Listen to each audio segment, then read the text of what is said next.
Alors bonjour à tous, bienvenue dans cette nouvelle vidéo. Alors aujourd'hui je vais vous parler de deux histoires que je me suis, enfin que j'ai vues pas plus tard que cet après-midi. Deux histoires qui sont vraiment très intéressantes parce que elles parlent de beaucoup de choses qui sont, on va dire, plutôt intéressantes. Donc je vais commencer. Donc la première histoire, c'est l'histoire de Jean. Jean est une enfant de 8 ans qui vit dans sa famille. Elle a une existence tout à fait normale jusqu'au jour où, à l'anniversaire de ses 9 ans, elle va commencer à se sentir pas bien, elle va commencer à se sentir oppressée, à se sentir observée dans tous les endroits où elle va. Elle ne peut plus aller sur la tombe de sa grand-mère parce que quand elle rentre dans le cimetière, elle est envahie d'un mal de tête et elle entend plein de voix. Donc c'est vrai que sur le coup, elle ne comprend pas ce qui lui arrive, la famille non plus. Il remarque qu'elle a beaucoup changé de comportement, qu'avant c'était une enfant joyeuse, souriante. Là, elle devient renfermée sur elle-même, elle est très secrète. Enfin, c'est plein de choses qui ne lui ressemblent pas en tout cas. Ça ne lui ressemble pas. Donc du coup, la famille inquiet vont dans les premiers temps se tourner vers le médical. Donc elle va passer des tonnes de tests médicaux, mais ça ne déclare rien, rien d'anormal en tout cas.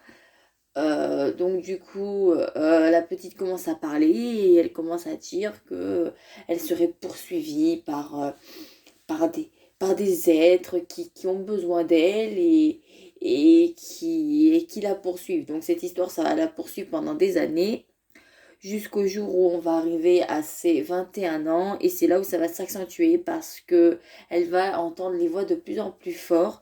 Et dans toutes ces voix qu'elle peut entendre régulièrement, elle va entendre la voix d'une femme qui en fait qui hurle en fait, c'est même pas un truc, elle hurle, mais c'est un hurlement de rage, c'est vraiment quelque chose de énorme.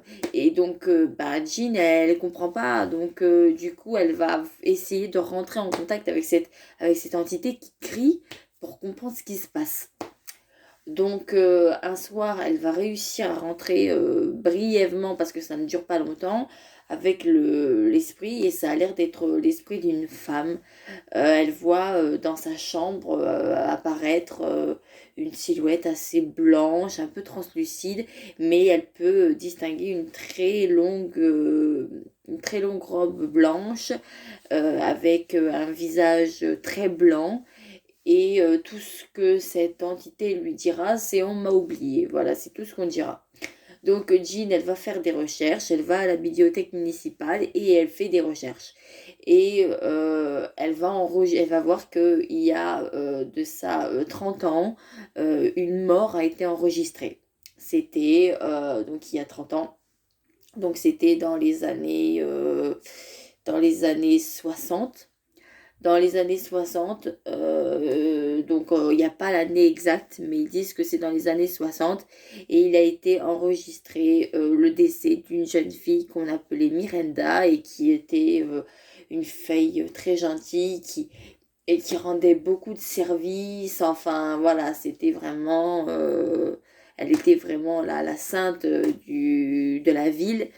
Et elle est décédée à la suite d'une très grosse maladie, d'un cancer.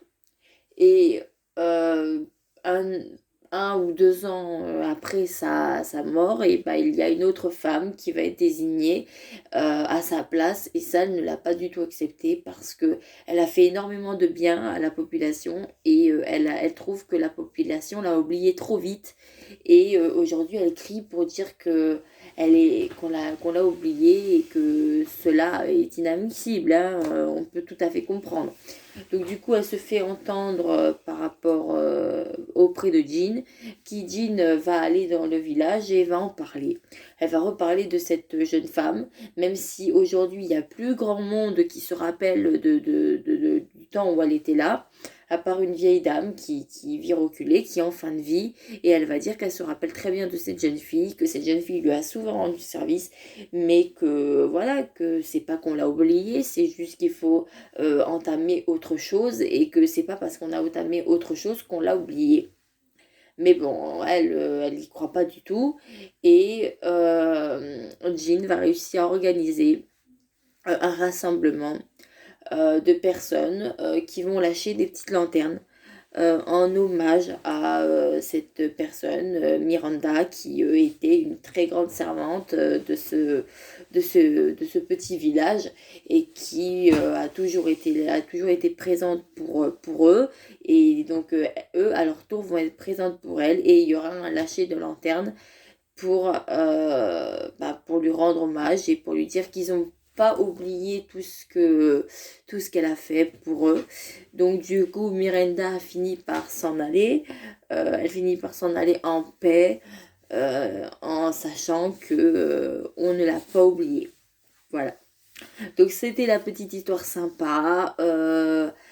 Une histoire qui est vraie donc ça se passe dans un petit village en Angleterre, donc c'est pas très loin d'ici, enfin si un petit peu, mais voilà, donc c'est une petite histoire sympa, voilà. Donc ensuite c'est la deuxième histoire de Myrine. Mérine est une jeune fille qui adore qui adore les poupées. Elle a 16 ans, mais elle est très mature pour son âge et puis elle adore les poupées. Enfin, elle adore ça. Et un jour, elle va tomber sur une poupée dans un magasin de brocante. Elle va tomber folle amoureuse de cette poupée et elle va supplier sa mère de lui acheter ce que sa mère va faire. Donc elle va lui acheter cette fameuse poupée et très vite elle va voir que la poupée est peut-être vivante. Elle est peut-être vivante parce que bon, c'est très subtil au début, hein, c'est vraiment tout petit, un bras, une jambe qui ne sont plus dans le même état. Donc du coup elle va en parler à sa mère va pas prendre ça au sérieux, ce qu'on comprend tout à fait. Mais souvent, elle va retrouver sa fille complètement prostrée, complètement dans son coin, et on va pas trop comprendre pourquoi ça. Jusqu'au jour où Mérine va aller voir sa mère et va lui raconter ça en lui disant que la poupée, elle fait des choses pas très catholiques et qu'elle commence à en avoir peur. Elle commence à en avoir très peur. Euh, mais malgré ça, elle ne peut pas se séparer de cette poupée. C'est ça qui est paradoxal, c'est qu'elle en a peur et on dirait que c'est parce qu'elle en a peur qu'elle n'arrive pas à se séparer. Elle emmène sa poupée partout avec elle, même à l'école. Et à l'école, certains camarades qui l'ont embêtée se sont retrouvés projetés par terre avec un bras ou une jambe cassée. Et donc ça va vite remonter, les témoignages vont vite remonter à la mère de Mérine, qui dira ne pas comprendre pourquoi et qui dira que sa fille a un comportement étrange ces derniers temps et que bon, qu'ils vont aller consulter. Ils vont aller consulter un médecin. Le problème, c'est qu'elle va prendre la poupée aussi pour aller chez le médecin. Et au moment où le médecin va vouloir toucher Mérine pour la diagnostiquer, le médecin va se retrouver complètement poussé en arrière et il va se retrouver avec le poignet fracturé, comme si quelqu'un lui avait saisi le poignet et l'avait tourné d'une façon tellement forte qu'il s'est retrouvé avec le poignet cassé. Donc c'est vraiment un bordel parce que personne ne peut toucher Mérine, même pas sa propre mère. Donc du coup ça commence vraiment à monter. Et donc du coup, sous un moment de rage, Mérine va prendre la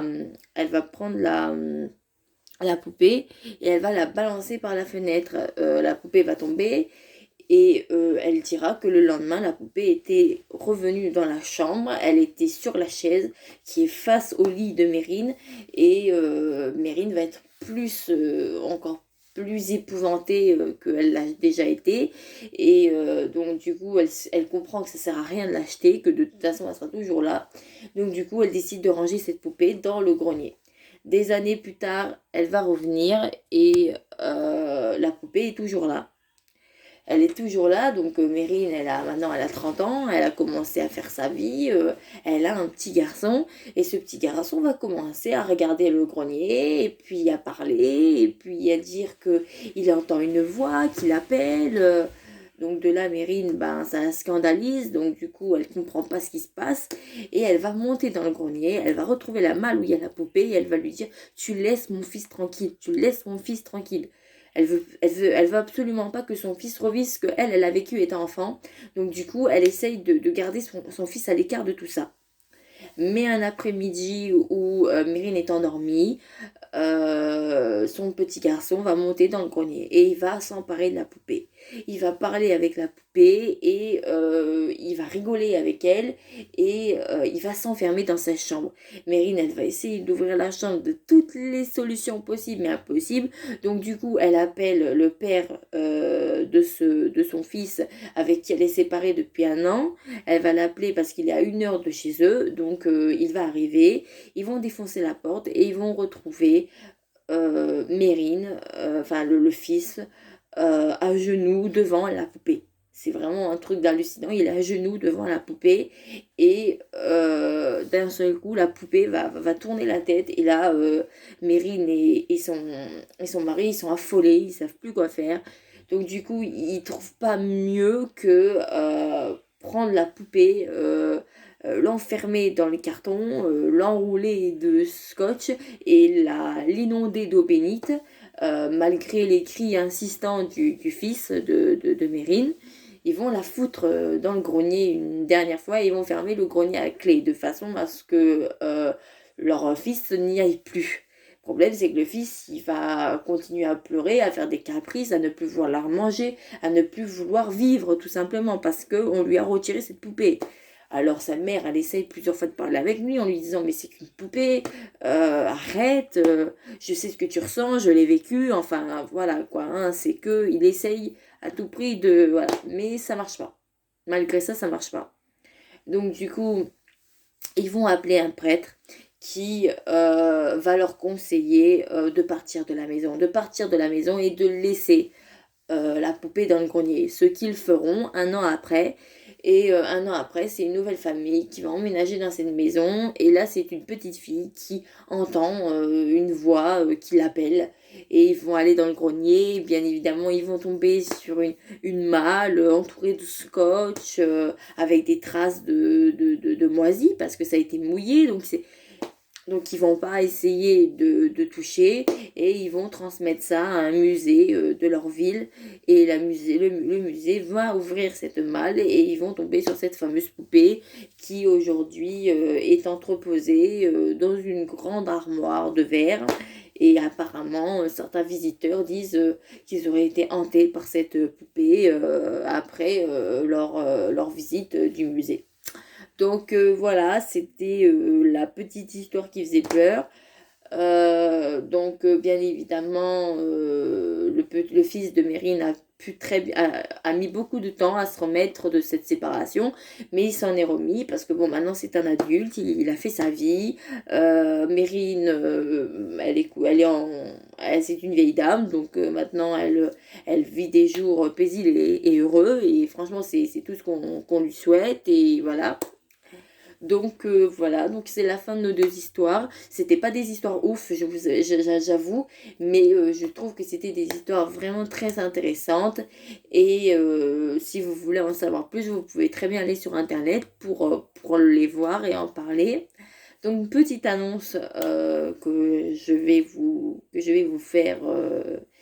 Il se pourrait, je dis bien il se pourrait, c'est pas une certitude, qu'un youtubeur que vous avez pu connaître viendra faire une vidéo avec moi. Donc c'est pas un youtubeur très connu, hein, ce n'est ni Squeezie, ni Noah, ni autre chose. Non, non, non, c'est un youtubeur à la retraite qui a fait quelques vidéos. Il en a pas fait énormément. Je crois que son nom c'est Transformer Prime. Je crois que si vous pouvez, vous allez sur YouTube, vous verrez encore quelques vidéos. Et donc il est possible qu'il vienne faire une vidéo avec moi dans les semaines ou les mois qui vont venir. Donc surtout n'hésitez pas à dire ce que vous souhaitez dans les commentaires, comme ça on pourrait essayer de voir ça avec vous. Et donc, bien évidemment, on essaiera de parler des histoires d'horreur. Et si vous voulez, je pourrais essayer de le convaincre, d'essayer de refaire de nouvelles vidéos pour vous. Hein, il faut. Donc, voilà. Donc, vous me dites tout ça dans les commentaires et on va essayer de se caler. Donc après, je ne sais pas quand est-ce qu'il pourra venir, je n'en ai aucune idée. Je lui demanderai et on verra, on se calera un jour une vidéo où il sera là et où on pourra lui poser des questions sur pourquoi il a arrêté, sur est-ce qu'il pourrait reprendre, enfin on pourra lui poser toutes les questions que certains aimeraient connaître les réponses. Donc ça sera prochainement, je ne vais pas vous dire de date parce que j'en ai pas, mais ça sera prochainement, voilà. Donc jusqu'à là, portez-vous bien. Et puis je vous dis à très bientôt dans une nouvelle vidéo avec, on espère, en compagnie le youtubeur à la retraite Transformers Prime. Voilà. Bon merci de m'avoir écouté. J'espère que ça vous aura très plu. Et je vous dis à très bientôt pour une nouvelle vidéo de ce genre. Au revoir.